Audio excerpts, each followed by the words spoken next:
I think anyone is delusional that thinks that if a vis is going to be given out a prescription that you'll be running down the road into somewhere else. I think that, you know, because it's to be a farmer would be nearly embarrassed into actually getting the stuff. I think that needs to be called straight.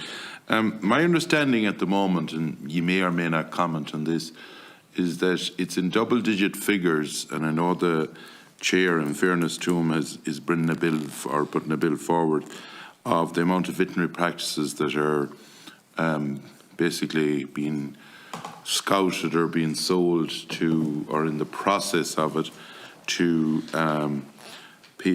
say companies from other countries.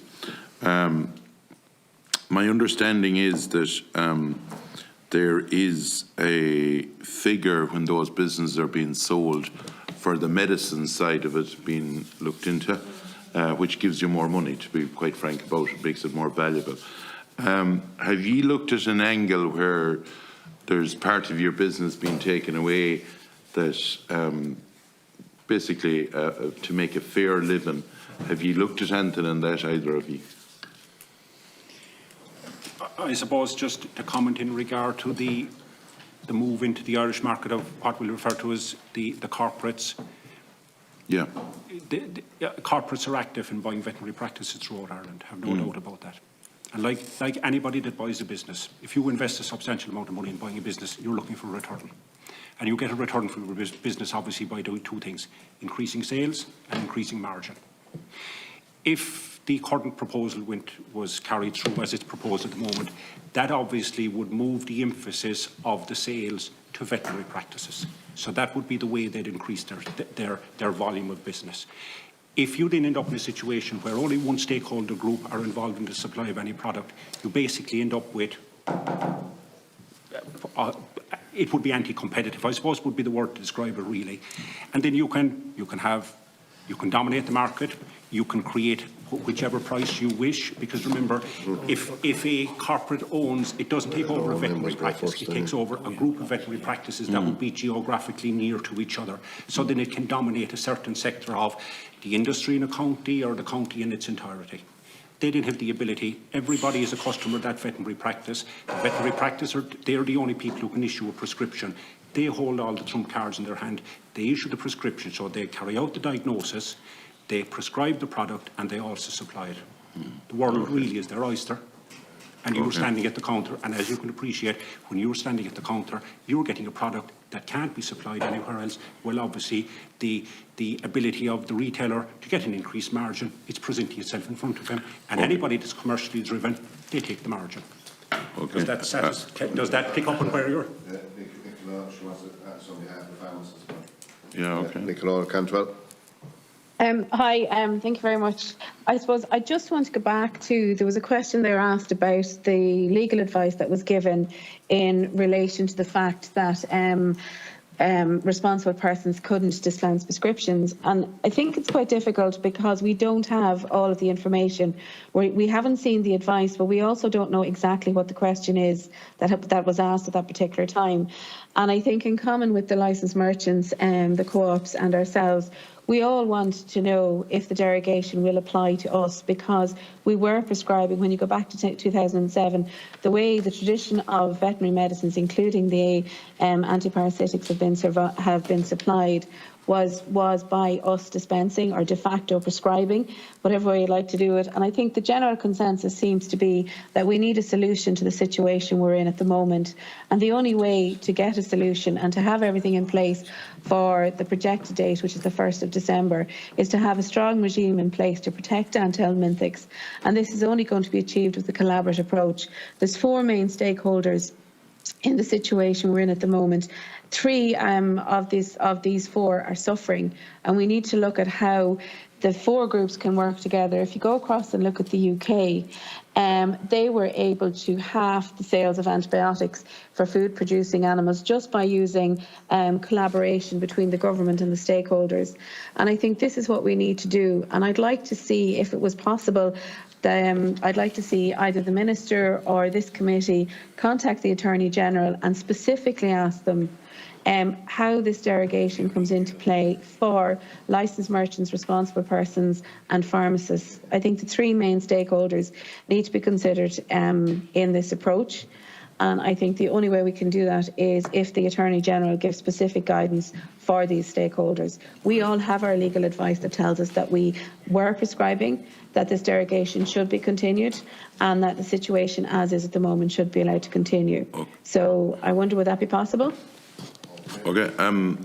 Yeah. In relation to, you talked about the derogation. My understanding was that there was something on the table between the Brits and Ireland a few years ago, and Ireland didn't sign up to that, but you might enlighten me on that. Is it not a dangerous road to go down talking about derogations? Because in my opinion, if you're licensed prescriber at something or a responsible person, you have, be it the grandfather rights or whatever, that if you're either capable or you're not, to put it very bluntly. And why would you be going down a road of a derogation? Because I know it personally myself in a different field, that derogations, you know, the EU don't keep giving derogations. I would ask, and I'm going to put in a few questions together the way you can address them on that. In relation to the fertilisers, I think it's Barry, is it, that you're dealing with that. Have you done any analysis?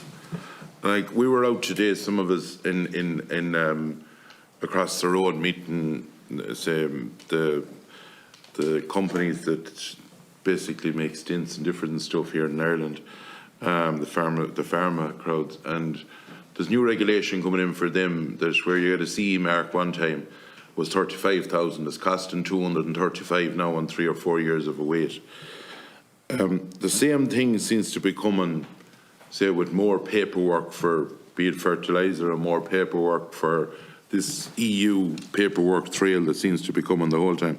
Have you done an analysis? Because, like, I'm looking at the local fella down the road from me, the local shop, that sells the bread and butter, that you can get a bit of meat in it, but you can go out the back and get steaks and wire and you can get fertiliser, right? Now, they're not a co-op, they're not big enough, but is the day coming that through, and have you sort of a figure, that these people are being pushed out of business with IT systems, with keeping track of this, that and the other? It started with diesel a few years ago. They have to keep track of that and report back to revenue and all of that. Have you done an analysis of that, first of all, and what it will cost each? You know, it might be fine for someone that's selling 10 or 20,000 tonnes, but someone in a local area that's selling 1,000 tonnes, it could be problematic. Also, have you assessed the cross-border market? What could happen? On top of that, I want to go back to the veterinary again. What engagement have you of late with the department? This is to both parties. And when you said they're looking at legal opinion, right, you can look at legal opinion all your life, but you have to give a decision. When is these decisions going to be made? When is the 2 or 3 guys that you meet, or if you have met them, or when did you meet them, or when are they going to give a decision on what you have given to them? Thank you, Chair. Okay, and witnesses, if you can keep your answers as brief as possible, because I have a number of other people that want to question you, so if you can keep your answers as concise as possible, please. Could I just respond to the comment about either we can prescribe or we can't? This current legislation is saying that we can't prescribe. So how can you decide we could prescribe now, and as soon as the legislation comes into play, we won't be able to prescribe? As it stands, if it does come in, the qualified persons up in the north will be able to prescribe. The qualified persons in Ireland won't, in the south of the border won't. I think that's what's important. It's not about grandfathering anything into place. It's about continuing what we're doing, giving us the opportunity to provide a collaborative approach with everybody across the country to ensure that we put a strong system in place to protect our agricultural industry, to protect our anti-parasitics, and make sure that we reduce the risks of antimicrobials. So just to be clear on that, we're well capable of doing what we're doing. We're all educated to the level that we need to be to do it. So there's no question of grandfathering or anything like that. So just to respond to that part of the question. Okay. I'm going to take a wire derogation. EU 2019/6 outlines that only veterinarians can write a veterinary prescription. So we need the derogation to allow any other professions outside of veterinarians to be able to issue a prescription. I would beg to differ that they can put in a piece in it that another section can be allowed rather than a derogation. I'd be fearful of derogations. Okay? Just on the, thank you, Deputy, on our interaction with the department, on the rollout of the MVPS system, the responsible person and the merchants have widely engaged and are embracing the rollout of the new MVPS system. We think it's a great leap forward in technology. And also on the actual regulation, you know, I think they recognise, we've had a lot of meetings with them, and they recognise the problems with the regulation going forward, and they're working towards a solution with us on that.